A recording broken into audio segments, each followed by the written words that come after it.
همچنان می آید وقتی که پروردگار این بنده نمازخوان، روزدار، زکات میدادگی را راست می کند، الله اعلان می کند کی بالای این دعوا دارد. شخصی می آید پروردگارا این بنده در دنیا مرا دشنام داده بود. دیگر شخص می آید پروردگارا آنچنان کلمه های فحش و بی‌معنی این انسان در یک معرکه نسبت من گفت که در پیش تمام بندگان تو در خجالت ماندم. اونش می رود. دیگرش می آید پروردگارا این بنده بود که در دنیا مال مرا خورده بود. دیگر شخص می آید پروردگارا این شخصی بود که ما را در دنیا قتل کرده بود.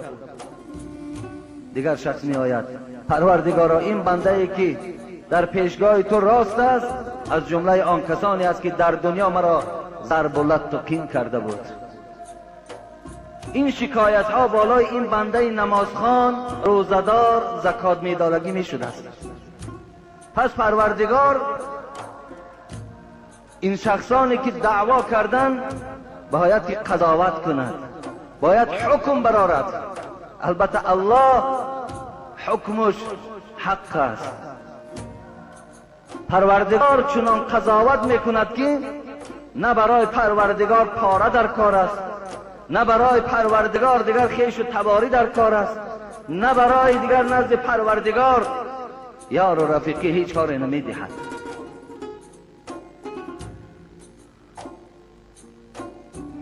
و یعد هذا من حسناته و هذا من حسناته. هر کسی که شکایت کرد پروردگار از این شخص نمازخوان، روزدار، زکات دهنده ثوابهاش را میگیرد، به مقدار آن جنایت کرده بود به این بندگان تقسیم میکند.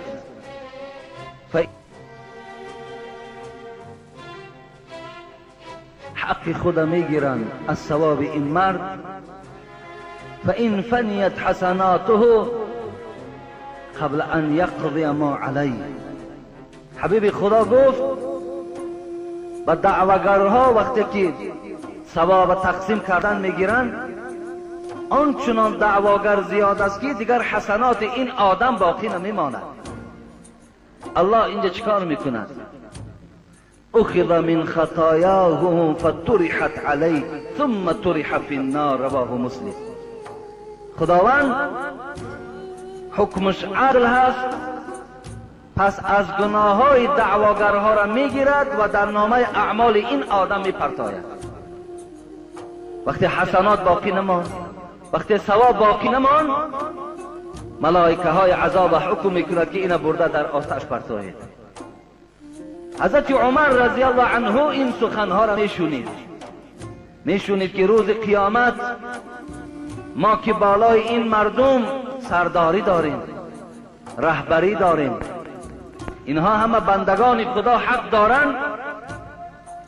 خدای نکرده بالای من روز قیامت کسی دعوا کند.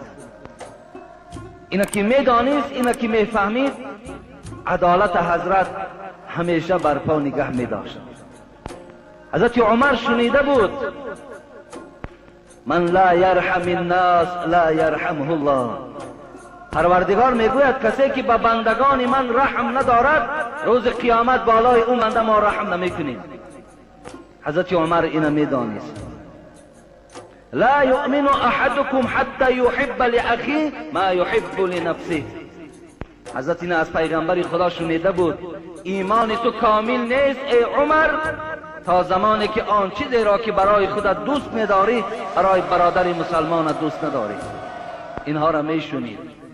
اینا نمیگذاشت که عمر را که در حالت در سلطنت، در حالت رهبری پروای مردم نکند، پروای بندگان خدا نکند.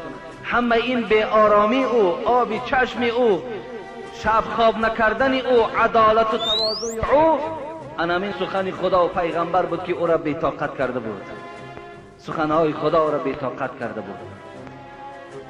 یکی از نماینده های پادشاه آذربایجان که اون زمانها در زیر تصرف حضرت عمر بودند، 1036 دولت در دوره های خلافت خود فتح کرده گرفته بود. آذربایجان از آن جمله در زیر تحت حضرت عمر بود. پادشاه عربستان یک مقدار میگوید حلوای پخت، حلوایی بود که فقط وای همون شاه ها میخوردند و در یک ظرف با دست نماینده خود روان کرد. حضرت عمر وقتی قبول میکند حلوا را، وقتی که در داخل ظرف میبیند میپرسد این چیز؟ میگوید این حلوایی هست ای عمر، بجز مردم آذربایجان کسی این گونه حلوا را پخته نمیتواند و این حلوایی هست که فقط شاهان او را تناول میکنند. میگه وقتی حضرت عمر این شنید خیلی ناراحت شد، خیلی ناراحت شد. گفت چی مقدار حلوا آوردی؟ گفت مقدار میبینی در پیش خودت همین است، این بسیار نادر است.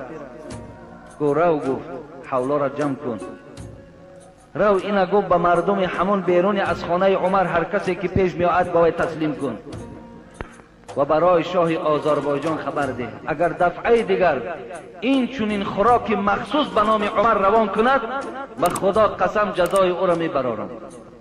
هر وقتایی که اگر چیزی که به عمر روان میکند و تمام مردمی که در اطراف عمر است برای اونها هم روان کند. این از عدالت حضرت عمر بودند. وقتی میگوید در مدینه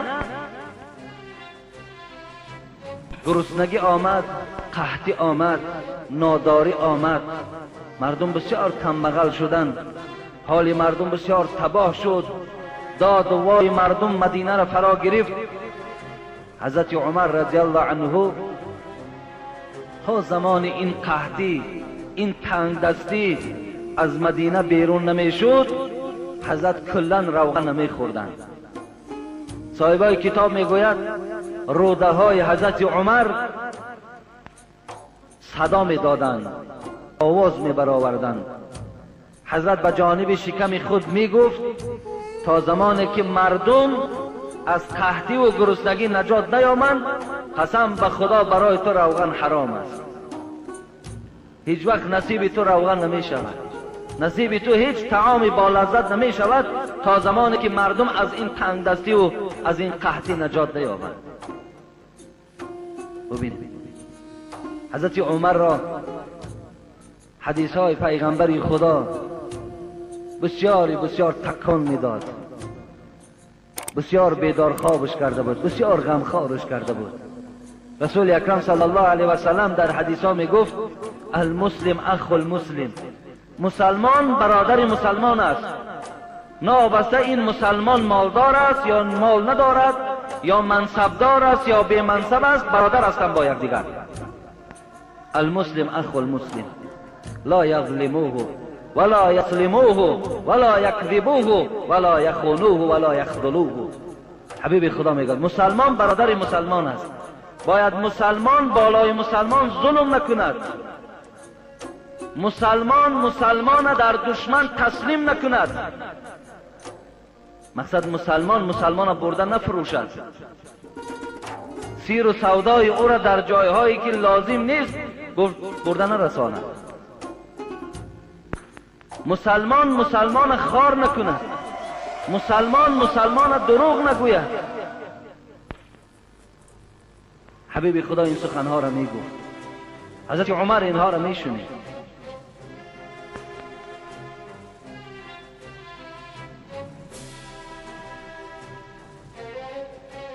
بازم آن که حضرت عمر عدالت داشتند،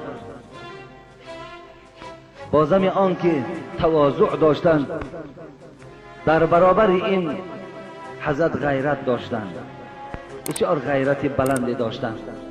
اهواز گفتگی شهر در دولت‌های ایران که در زیر تصرف مسلمان ها بود، وقتی میگوید یک امیری را روان کرد، این امیر برای خود میگوید یک جای خاصه بلندی را اختیار کرد که مردم بسیار با مشقت برای شکایت به نزد او میرفتند. وقتی این سخن به گوش حضرت عمر رسید، به امیر احواز حکم کرد که از بلندی پایان بیا تا بندگان خدا نزد تو به آسانی شکایت کنند. اینا همه از سخنرانی های هستند که به خدا قسم اینها را بعد هر کسی که امروز بالای 4 نفر اگر سردار باشد، اینا باید شعار در نزد اونها باشد.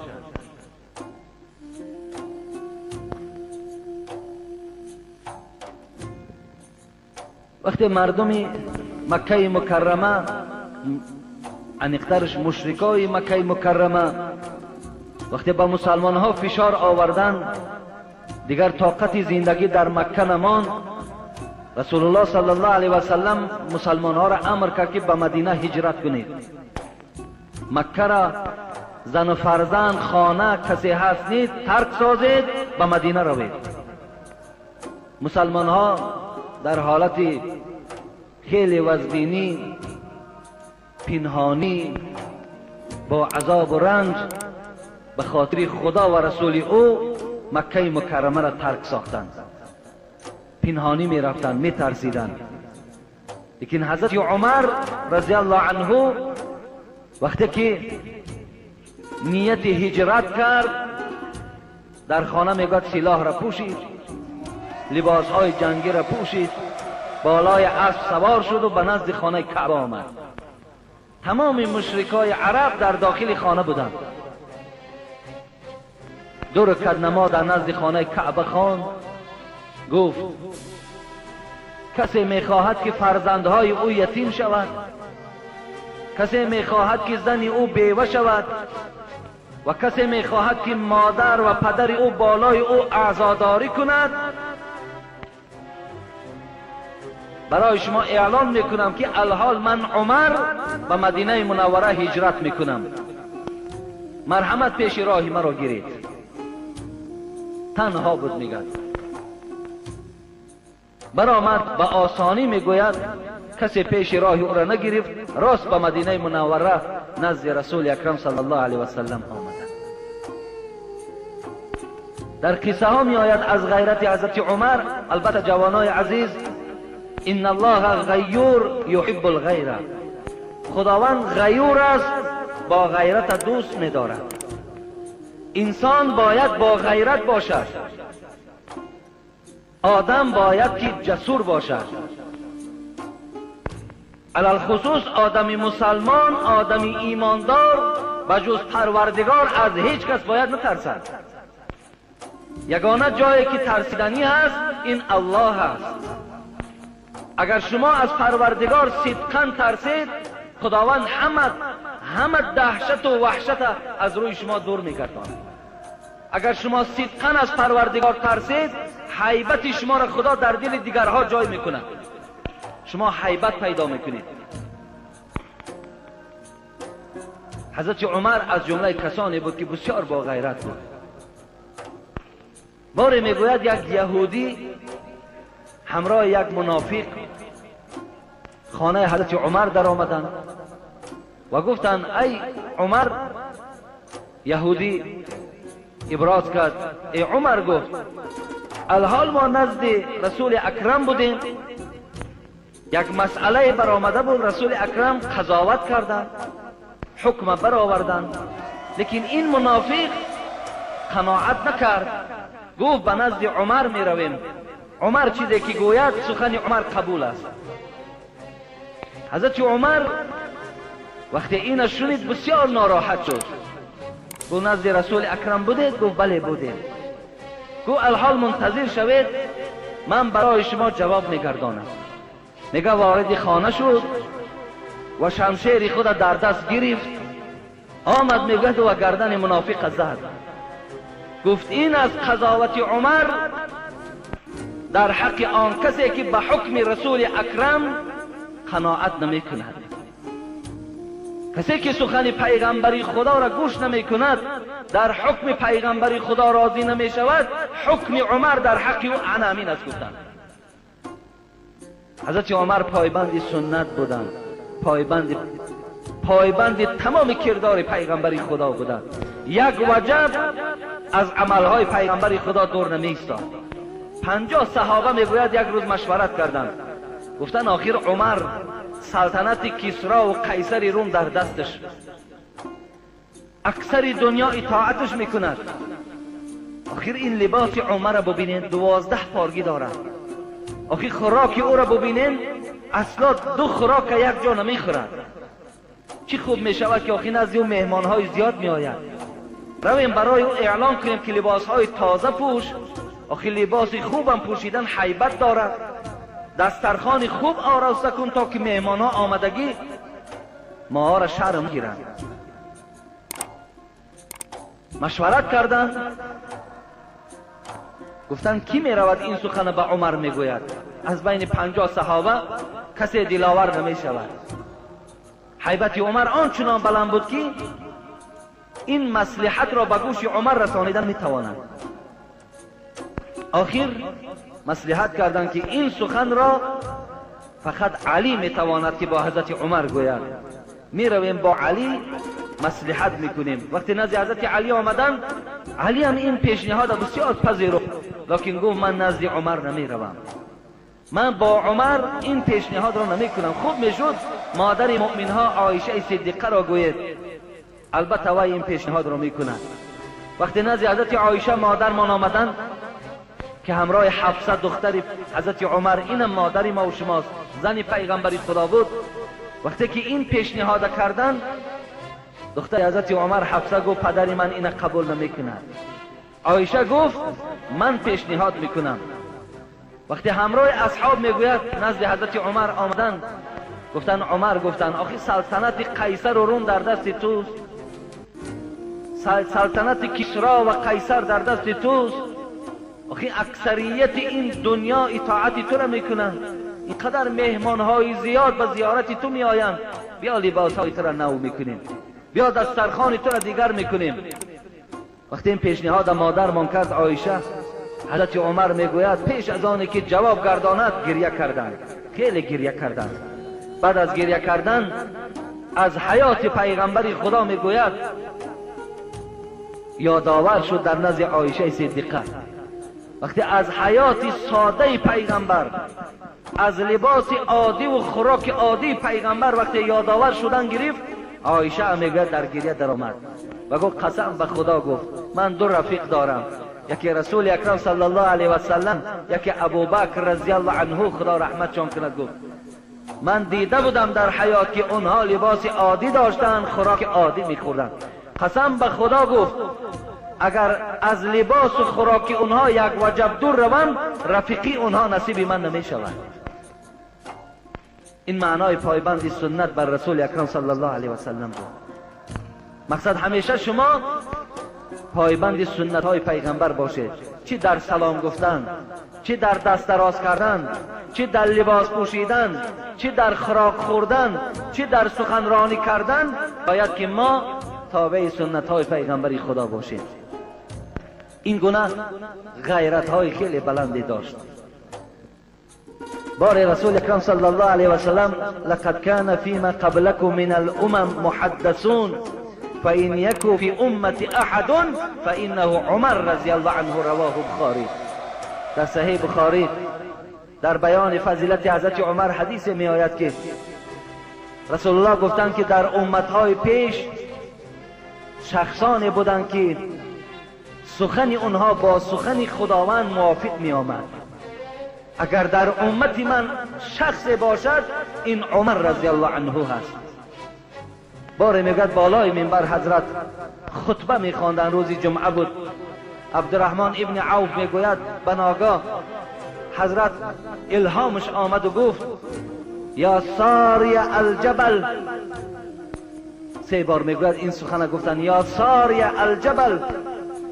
حیران شدن، اینجا خطبه بود، این ساری الجبل چی معنی دارد؟ وقتی از منبر پایان شدن حضرت عبدالرحمن گفتند، عمر گفتند بین خطبه این جمله شما گفتین چی معنا دارد؟ گفت الحال برادرای ما در عراق می جنگند، ساریه سرلشکر این مسلمان هاست، از پیش و پس این عسکرها دیدم که دشمن ها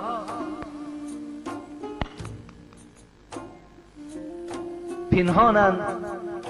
این لشکر به طرف اونها می رفت و به ساریه خبر دادم که ساریه بالای کوه برا تا که از این دشمنهایی که در پیشگاه شما پنهانند نجات یابیم. این از الهام حضرت عمر بود، این از کرامات حضرت عمر بود. وقتی ساریه میگوید همراه لشکر گشته آمدن، عبدالرحمن ابن عوف میگوید من پرسیدم ای ساریه، یک بار حضرت عمر همین سخن گفته بودند، تا چه اندازه این حقیقت دارد؟ گفت قسم به خدا در همون وادی عراق ما صدای عمر را 3 بار شنیدیم که ساریه بالای کوه برا، ساریه بالای کوه برا. این حضرت رسول اکرم صلی الله علیه و سلم در حق حضرت عمر گفتند که اگر هم کلامی با خدا با کسی نصیب شود، با عمر رضی الله عنه نصیب می شود. شخصی میگوید برای زیارتش آمدن و ناگاه پرسیدن عمر کجاست؟ هر یک زیارتی فکر میکرد عمر یک قصر دارد، پاسبان ها دارد، لیکن عمر پاسبان نداشت. گفتن بیرون شهر استراحت رفته است. این شخص میگوید من آمدم نگاه کردم در زیر یک درخت یک چادر پرتافتگی و حضرت عمر زیر درخت خواب است. همچنان تصور کردم که کشتن عمر بسیار آسان است و این اراده را هم کردم. میگوید خنجر را گرفتم و مقصد من هم میگوید قتل حضرت عمر بود. وقتی نزدیک آمدم به ناگاه میگوید 2 شیر بالای من هجوم کردند. آنچنان میگوید فرار کردم، داد گفتم که عمر از خواب بیدار شد.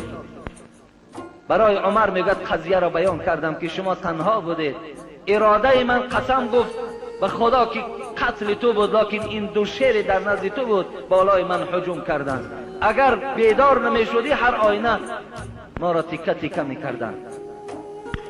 و با این میگوید مسلمان شدند. اینا از الهام هایی که و از کرامات هایی که به حضرت عمر رضی الله عنه نصیب می شدند. خلاص حضرت عمر بسیار حیات خوب گذرانیدند. 10.5 سال کرسی خلافت زینت دادند. به نهایت در اسلام خدمت برجسته کردند. به نهایت آنقدر خدمت کردند به خدا قسم میگوید حتی اسلام با وفات عمر گریه کرد. آنقدر خدمت برجسته کرده بودند. خلاص می آییم به شهادت حضرت عمر رضی الله عنه که حضرت چگونه جان به حق تسلیم کردند. این دوست خدا از دست کی کشته شد؟ وقتی که ایران فتح شد، سلطنت کسری چپه کرده شد، وقتی روم شکست خورد،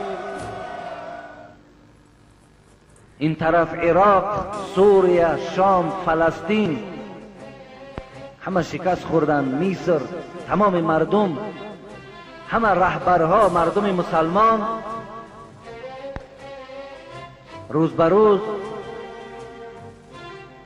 مسلمان ها قوتشون زیاد میشد. تمام دولت هایی که وجود داشتند اونها را هیبت مسلمان ها فرا گرفته بود، علی خصوص هیبت حضرت عمر.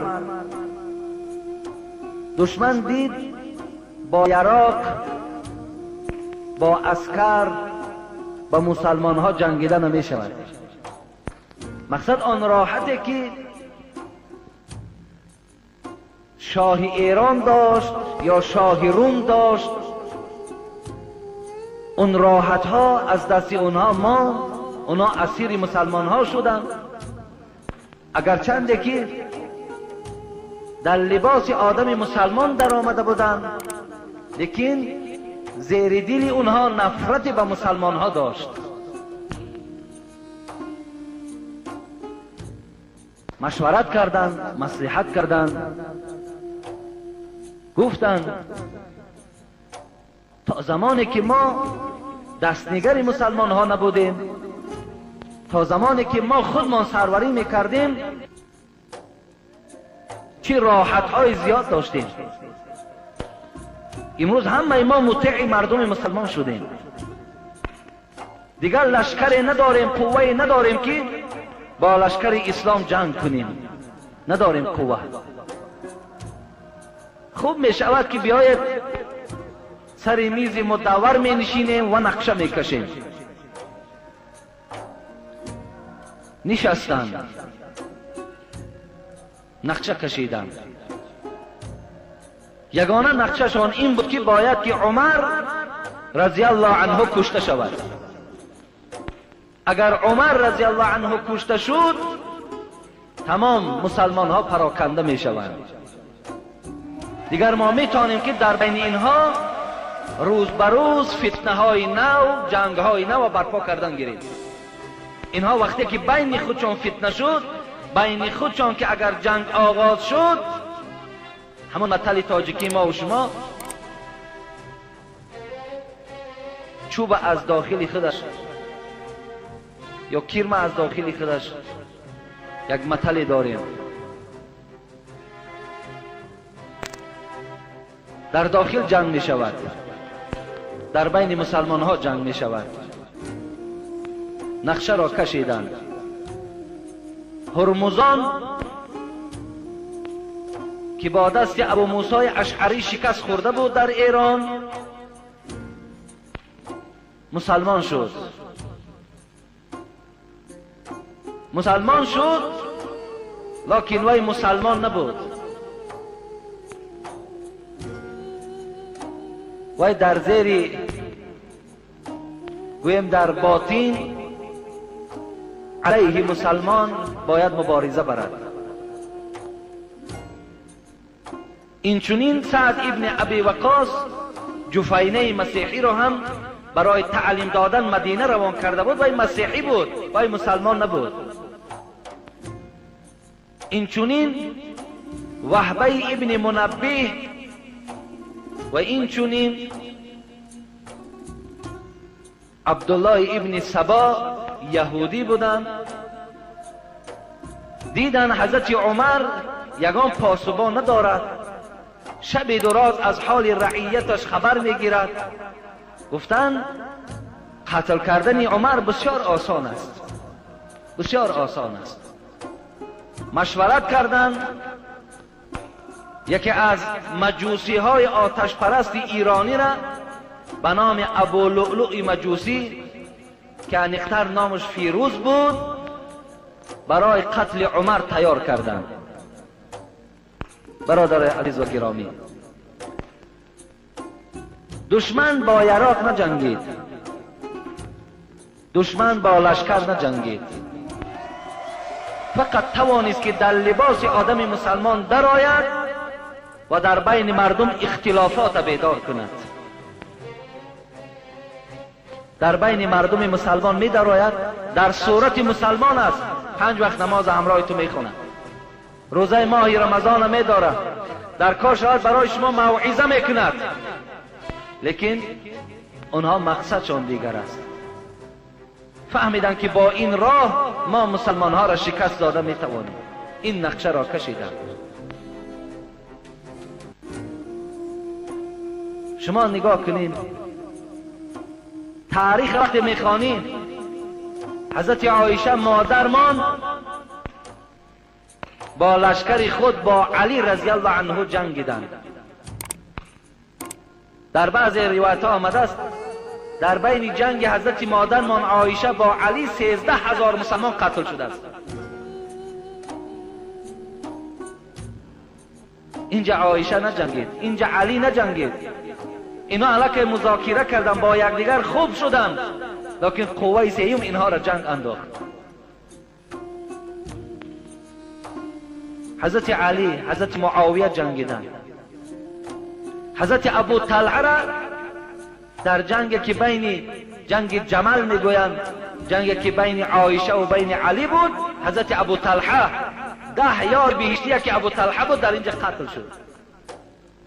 مسلمان ها چی ساده هستند، زیرک نیستیم.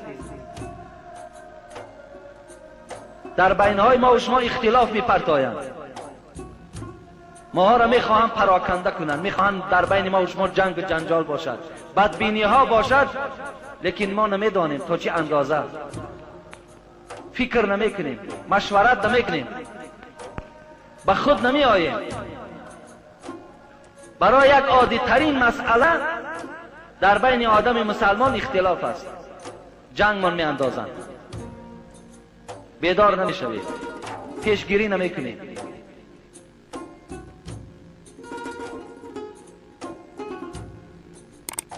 خلاص ابو لؤلؤ را تیار کردند. حضرت عمر رضی الله عنه که بسیار در نماز جدیت داشت، حتی میگوید اهل خود و امر اهلک بالصلاه، این آیت قرآن همیشه در زمانش بود که خداوند با پیغمبر فرمود اهلت را برای نماز امر کن. این امری که خداوند با پیغمبر کرد با شما هم کرد. دوستای عزیز، نماز فقط به ذمه خود شما فرض نیست، در دخترای شما هم نماز فرض است، کیلین های شما باید نماز خواند، نبیره های شما باید نماز خواند، در خانه های شما باید شخصی بی نماز وجود نداشته باشد. حضرت عمر بیدار میکرد فرزنداشد برای نماز قائم شویم. ولی ما آنقدر غمخوار شدیم، آنقدر مهربان و دلسوز شدیم که بچه ها ما در خواب بیدار نمیکنیم با آن خواب کنند.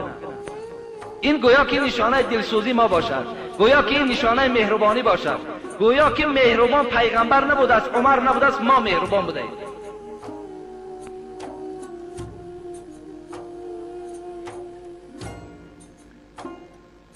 حضرت میگوید دره در دستش بود، هر شخصی را بیدار میکرد سحر و می آمد در مردم امامتی میکرد. این ابو لؤلؤ مجوسی یک کینه هم نسبت حضرت عمر داشتند. بار میگوید نزد حضرت عمر آمد گفت همین شعبه ابن مغیره که خوجین من است از من بسیار مبلغ کلان میگیرد، برای شعبه خبر بده که از من مبلغ کمتر گیرد. حضرت عمر میگوید پرسیدم ای ابو لؤلؤ چی کاره هستی تو؟ گفت سنگ آسیاب میتراشم. حضرت عمر میگوید گفتم این کسبی که تو داری در مدینه کسی ندارد و این کسب تو کسب درآمدناک است و این مبلغ خی خوجینی تو بالای تو گذاشته است، این مبلغ کلان نیست.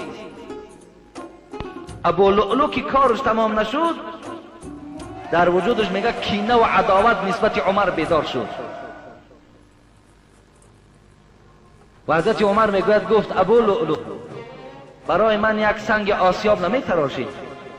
حضرت عمر گفتند ابو لؤلؤ گفت عمر گفت چنان سنگ آسیاب برای تو میتراشم که آوازش تمام مردم فرا میگیرد. این تهدید بود. عمر این را حس کرد، گفت مردم آگاه باشید، گفت همین ابو لؤلؤ مرا تهدیدی به قتل میکند، تهدیدی به قتل دارد. گفت همنشینای عمر گفتند خوب میشد خود جزای او را دهیم. گفت نه، تا وقتی که اگر کار عملی نگردد چگونه ما باید جزا میدهیم؟ این خبرهایی بود که حضرت عمر میدانست الکی. یا بار پیغمبر خدا در صحیح بخاری میگذارد صعد احودا و معه ابو بکر و عمر و عثمان فرجف به فضربه برجله فقال اسبد یا احود. بار بالای کوه احد برآمد پیغمبر خدا، زمانی که ابو بکر همراهش بود، عمر همراهش بود، حضرت عثمان همراهش بود. بنابراین میگوید کوه احد یکی جنبید. رسول اکرم میگوید پاش برداشته در کوه زد، گفت اسبد یا احد، آرام شو. گفت در بالای تو یک پیغمبر است، یک صدیق است و دو شهیدی در راه خدا هست. زمانی که عمر زنده بود، زمانی که عثمان زنده بود، اینا شهید شده بودند. بالای تو گفت ای احد یک پیغمبر، یک صدیق مراد ابوبکر بود و 2 شهید عمر و عثمان وجود داشتند. این پیشگویی های بود که الله که این باید که عملی شود. حتی حضرت عمر میگوید بالای منبر بر آمدن گفتند ای بندگان خدا، من امشب خواب دیدم. خواب من این بود که یک مرغ سرخ که تماما به مرغهای مردم عرب مانندی نداشت بر بدن من 3 منقار زد. یعنی با همون نول خود گویم 3 منقار در بدن من زد. این گواهی آن است که اجل من نزدیک آمده است. این حضرت عمر در بین مردمم اعلان کرده بود. خدا رحمت جان کند، نماز آنقدر دراز میخواندن که کمترینی میگوید در یک رکعت 120 آیت میخواندن. کمترین رکعت حضرت عمر 120 آیت بود میگوید. حتی اصحاب چی میگفتن؟ حضرت عمر درازتر خوان، درازتر خوان. این روز بنده های خدا آنقدر مانده شدن که باور کنید اگر یک 7-8 آیت در یک سوره خوانی، الکه ملالی و الکه رنجیدن در قوم پیدا میشود که ملا امام ما درازتر میخواند.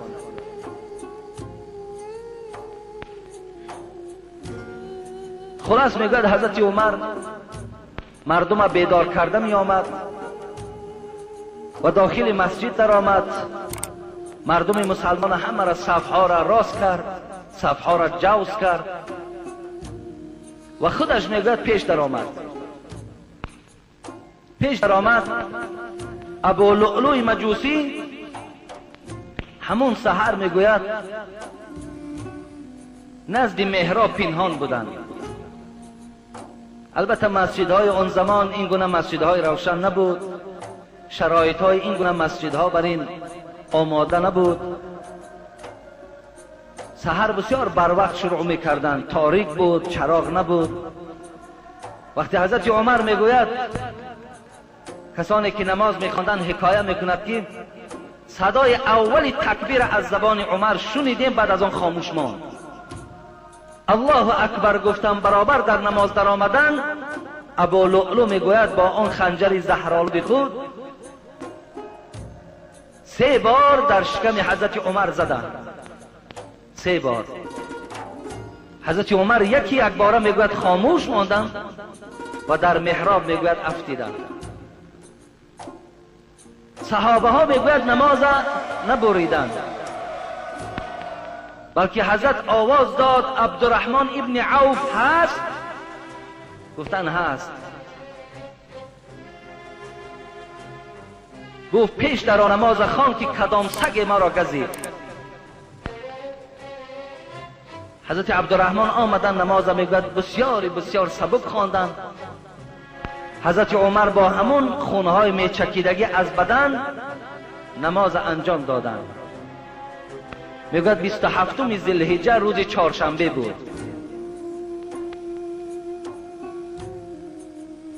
ابو لؤلؤ که صفها میگوید بسیار مستحکم بودند.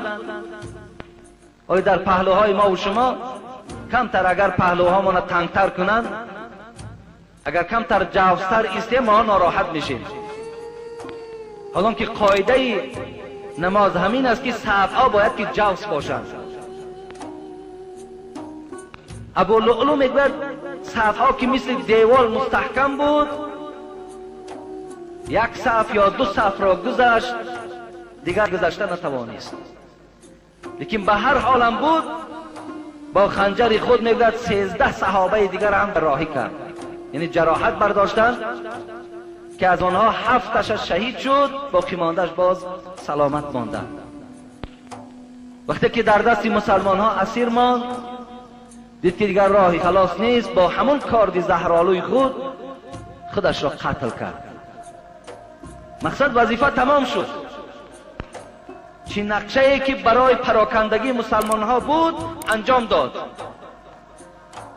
بعد از آن حضرت عمر را برداشتند و حضرت به خانه‌اش آوردند. وقتی در خانه‌اش در آمد عبدالله بچهش نزدش بود. همه اصحاب اطراف حضرت عمر فرا گرفتند. حضرت عمر اولین جمله‌ای که گفت چی بود؟ گفت مرا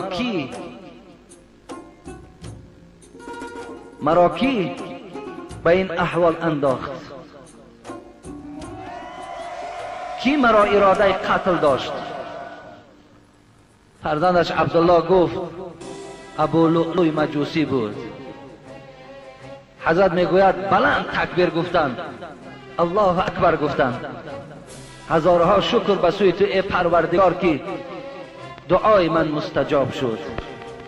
من همیشه میگفتم خدایا شهادتی مرا به دست یگان آدم کافر گردان و خدایا شهادت را برای من نصیب گردان.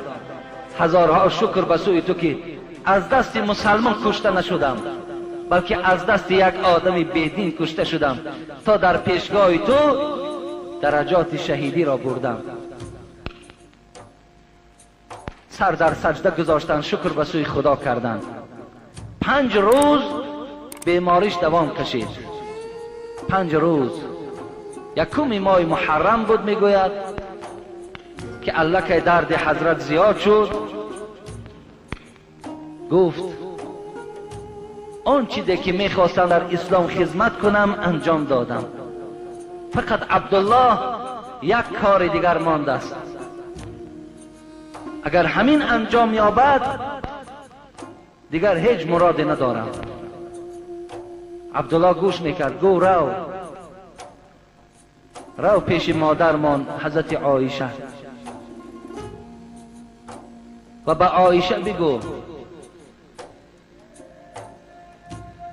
که حیات من به آخر رسید. من جان را به حق تسلیم میکنم. اجازت میدهد که در پهلوی پیغمبر خدا قبر مرا کنم. یگانه مرادش همین بود. قبر پیغمبر و قبر ابوبکر در خانه عایشه بود. مادرمان پرس اگر اجازت دهد در پهلوی پیغمبر خدا قبر من کنم، زیرا که همیشه من در حال حیاتی پیغمبر و ابوبکر همراه ایشان بودم. مرادم همین بود که وقتی وفات من در پهلوی حضرت رسول اکرم خوابم. عبدالله میگوید آمد پرسید. عایشه گفتند قسم به خدا گفتم پهلوی پیغمبر را برای خودم گذاشته بودم، لیکن مادامی که عمر که تکلیف کرده باشد و عمر که یکی از یاران نزدیک پیغمبر بود، محب پیغمبر خدا بود، پشتیبان رسول اکرم بود، من جای خودم را به عمر بخشیدم. این سخن وقتی گفت عبدالله آمد به حضرت عمر رضی الله عنه این سخن رسانیدند. حضرت عمر بسیار شاد شدند. بسیار وقت چون خوش شد. قبر کنده شد. حضرت امر کردند که جنازه مرا حضرت صهیب خواند. حضرت صهیب جنازه مرا خواند. جنازه‌اش خواندند. حضرت گرفته آوردند. در همون قبری که حاجا زیارت میکنند 3 قبر است. یکی رسول الله هست، یکی ابوبکر هست، دیگر عمر هست. حضرت ابوبکر در قبر میگوید سر مبارکش در شانه پیغمبر است. حضرت عمر فرموده بود است که سر مرا در شانه ابوبکر گذارید، نکند که برابر پیغمبر گذارید. مادام ابوبکر که در شانه او باشد پس سر مرا در شانه ابوبکر گذارید. یعنی از پهره طرف ابوبکر حضرت عمر رضی الله تعالی عنه خوابیده هستند. وقتی در اونجا خوابیدن حضرت عایشه مادرمان میگوید قسم به خدا میگوید هر روز من زیارتی مادامی که خانم بود، مادام قبر پیغمبر و قبر ابوبکر که در خانه من بود، اینش شوهرم بود، اینش پدرم بود، من بی پروایانه می درآمدم در حق اونها دعا میکردم می برآمدم. زمانی که عمر را در اینجا آورده گرانیدن، آنچنان حیبت و غیرت او مرا فرا گرفت که بی ستر و بی حجاب پیش قبر رفتن نمیتونستم. ببینید اونقدر حیبت و غیرت عمر مرا فرا گرفت که دیگر زیارت پدر و ابوبکر و عمر زمان میرفتم که کلا همه بدن من میپوشانیدم، بعد رفته زیارت میکردم. این بود از حیات حضرت عمر رضی الله عنه. فقط ما این گفتنی هستیم که خداوند رحمت و مغفرتش گرداند و از پیغمبر و از ابوبکر و از تمام دوستداراش خداوند راضیش گرداند و از پروردگار خواهان او هستم که خداوند اقلا یک چند حصه، یک 5% همون غیرت عمر را خدا با مسلمان های امروزه ما نصیب گرداند. خداوند برای تمام ما آنچنان غیرتی که عمر داشت، آنچنان زحمتی که عمر داشت، خدای مهربان دعا میکنیم که برای ما بندگان نصیب گردانی. با این قدر فضیلت و بزرگی حضرت موعظه را دوست می داشتند. محبوب ترین چیزی دنیا برای من امر معروف و نهی منکر است میگفتند. محبوب ترین آن چیزی که در دنیا هست. امروز مسلمان های ما از امر معروف میگریزند، از نهی منکر میگریزند. مسلمانیم، بله الحمدلله مسلمانیم، 5 وقت نماز داریم، لیکن در خانه های ما خدا دانا هست که امر معروف 10 بچه ما زن میتم یا 5 دختر ما شوهر میتم، خدا دانا است که یک ملا آمده در خانه شما موعظه کرده باشد، همش بر رقص بازی است. خدا دانا در پیش خدا شما چی جواب میگویید؟ حضرت عمر موعظه را دوست می‌داشتند، امر معروف را دوست می‌داشتند. ما چی را دوست می‌داریم؟ برای تخته، بچه‌م پشتش تخته ببینه. اگه تخته دیدن گویا فرضه یا واجب، کلا تخت وجود نداشت. از کجا پیروی عمر میشویم؟ پشتی بچه‌م تخته ببینه. یک بچه دارم اگر توی چی داره که همین نغمه و نغمات داره. این عقل ما را ببینه، عقل پیغمبر خدا قد برابر کرد، عقل عمر قد برابر کرد. اونا عقل نداشتن، اونا علم نداشتن، اونا فهمیش نداشتن. امروز خبرها می آید که رئیسای جماعت گفتن که یگان سون صرف نکو، ما خودمون ما ارتیست هم میاریم خانه تا بخونه به پول، فقط موعظه نکو خلاص. و ما در اختیار رئیس جماعت نیستم و ما بنده آزاد هستیم، ما هر چی خواهیم همون را میکنیم. امروز دموکراسی است، امروز آزادی هست. رئیس جماعت خانه خودش در حکم کنه. من ملا میارم، حافظ میارم، شیخ میارم، صوفی میارم، این کاری من است. ما امروز این قدر غیرت داریم، این قدر قوه داریم که میلش ملا را نمیمانن موعظه کردن، ارتیست هم نمیارم خانم، تمام خب بدم میگذرانمش، انشاءالله در پیش خدا ثواب میگیرم.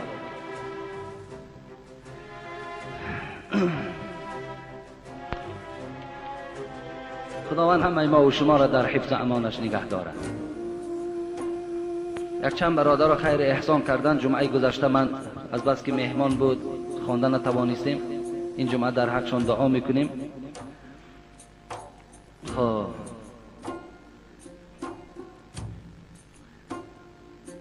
اکای یوسف برادرمان برای همان سیمهایی که در مسجد نو کشیده شدن مبلغ گذرانیدگی هست. برادر حاجی بیگ مراد اینجا یک مبلغ دادن. برادرمان عبدالاحد بابای حاجی عبدالقهار دادرش، خداوند در عمر جانش برکات دهد. آدمای خوب هستند، آدمای مسلمان هستند، از همین دامنکو هستند. یک مبلغ برای مسجد گذرانیدن. برادرمان اینجا املاک نویساندن، نمیدونم نامش اساسیش چی باشه، امراخان است، برادر املاکش میگیم. اینجا هم یک مبلغ گذرانیدن که در حق من دعا کنید گفتن. برادر عبدالله هم یک مبلغ گذرانیدن. اینجا برادر عبدالقادر هم یک مبلغ دادن در حق مرحوم حاجی سفرو در همینجا نماز میخوانند. فرزند خوب دارم، تاجر هست. مبلغ جدا کردن برای آبادی مسجد، در حق پدرم دعا کنید گفتن. یک برادر پهلوان نورالله لایق میگیم از میناباد، خدا در عمر جانش برکات، اینجا یک مبلغ کلان آوردن، باز وعده کردن که آینده باز کمک میکنن برای مسجد شما. از جنازه مادری نازیموها یک مبلغ آمده است. یک برادر 50 دانه تخته آورده است. بچه بابای عبدالغفار رحمتی، خدای بابای عبدالغفار هم رحمت و مغفرت کند و این فرزنداش خدا عمر دراز و تن صحت نصیب کند. حاجی دولت هم برادر که همیشه در این مسجد کمک میکنن، باز نزدیکی یک کمک برای همین حق شکر ترچیکار چند سو میکشد از من خود میتونم. خدا در عمر جانش برکات دهد، پدرش رحمت و مغفرت کند، مادرش شفای کامل نصیب کند. پول هم زیب همیا داره، آخه پول دارد میان مسجد کمک میکند. خدا همون شخصانی که همین توفیق دارند، این خیلی غیرت دارند، آبادی مسجد میخواهند، خدا اونقدر سرسو میشان کند که دیگر حسابش گم کنند. کجا الله خیلی مهربان است. یک بنده های را پول میدهد که یک فساد خانه های میسازند که فقط برای گمراه کردن بنده های خدا صرف میشه. یکی زود است که الله میگیرد، دهنده هم باشه با گیرنده هم هست خدا. مقسوم کامل من برادرمان اینجا آهک آوردن، سمین کمک کردگی هستند در مسجد. چند نفر برادران شویلی را آوردن. یک روز اعلام کردیم خیلی برادران زیاد همین شویلی را آوردن. اینجا در نامه‌های همشون نویسندگی است، خیلی نمیخوانیم. خداوند همه اونها را در حفظ امانش نگه دارد. یک برادر خواهرش وفات یافته است، از محله سفر اشور دعا کنید گفتن، یک مبلغ دادن اینجا ده. یک برادر قالین ها را به عهده دارد، در حقش دعا کنید. یک برادر قالین های مسجد خرید است، گفتن روان کنیم. من گفتم مالیکا یک کمی تنفس کنیم، ان شاء الله بعدا روان میکنیم. خداوند پدرش عمر دراز و تن صحت و خودش خداوند تجارت شده باز هم فیض و برکات نصیب کند. 400 متر کوادراتی قالین خریدن برای محترم. خب چند نفر آماده هست در ساختمان کار کردن. چند نفر برادر آمده بودن اینجا، برادر خیرالله و با دیگر برادرایی که نامهاشون فراموش کردم آمدن همینجا یک روز کار خیریه کار کردن، سیمین شوریدن. خداوند همه آرزوها و امیدهاشون حاصل و گذشتگانشون خدا رحمت و مغفرت کنه. در حق بابای استو اکابر مرحوم دعا کنید. برادر حاجی محمد علی را تاغشون که استو اکابر گذاشتن اینجا مبلغی آوردن، خدا بابای استو اکابر رحمت و مغفرت کند. چند برادر کمک کردن، نامشون رو ذکر نکردن، در حقشون دعا کنید. خدای مهربان این برادرهایی که نامهاشون هم خوانده نمیشود فکر نکنن که دیگر تا اینجا نامشون خوانده نشود خیرشون قبول نمیشود. این چیزی که شما آوردن به تسلیم میکنید ان شاء الله این پیشرفت مسجد ما اول و آخر مهربانی خدا هست. دوم این که اینجا صداقت است، پول شما هیچ جا نمیشود، همگیش ان شاء الله که صرف میشود در مسجد که صرف میشود این خداوند برا را داد است، کشایش داد است، رفته است. مردم که میبینن پولش در جای خودش صرف میشود البته باز وقتش خوش میشود. خب در حق کسانی که در صندوق خیریه صدقه میکنن، صندوق خیریه هم خداوند همه اون برادران که کم زیاده که در همون صندوق خیریه هم صدقه میکنن، خدا مبلغ هاشون باز هم زیادتر گرداند و عمرشون دراز و در حفظ امانش خدای مهربان این بنده ها و این بنده هایی که کمک کردن و آینده هم کمک کردنی هستند خداوند نصیب و روزی گرداند، فرزنداشون توفیق و هدایت، شرم و حیا را نصیب گرداند، همه گذشتگانشون خدا رحمت و مغفرت کند. آمین یا رب العالمین. ان شاء الله دو جمعه سوال جواب کنیم، بعدا حضرت عثمان خدا خواسته باشه من برای شما قصه میکنم. اینجا یک برادر بسیار تعجلی پرسیده است عقیده شما، نظریه شما نسبت حزب تحریر، نسبت جریان سلفیه، جریان وهابیه، همین تا نام گرفته است، نظریه شما چی هست؟ من برادر عزیز بسیار شاد میشم شما نزد من بیایید، من نظریه ما برای شما بیان میکنم. در حزب تحریری، در جریان سلفیه، در وهابیه، در کدامش نباشی، شیعه، چیزی هستی نیستی، بیایید در تنهایی صحبت میکنیم. این چیزی نیست که بین مردم ما مثال در این موضوع ها بحث و مناظره کنیم. بیایید به تنهایی صحبت میکنیم، نظر میکنیم کنی راهی کی راهی راست است، راهی کی راهی غلط است، کیها امروز در اسلام خدمت میکنن، کیها خدمت نکرده ایستادن. انشاءالله همش حل میشود، اینش بهتر است. برادر عمرم از ما تکلیف کرده بودن، مادرشون بیمار هست. خداوند این مادر شفای کامل و شفای عاجل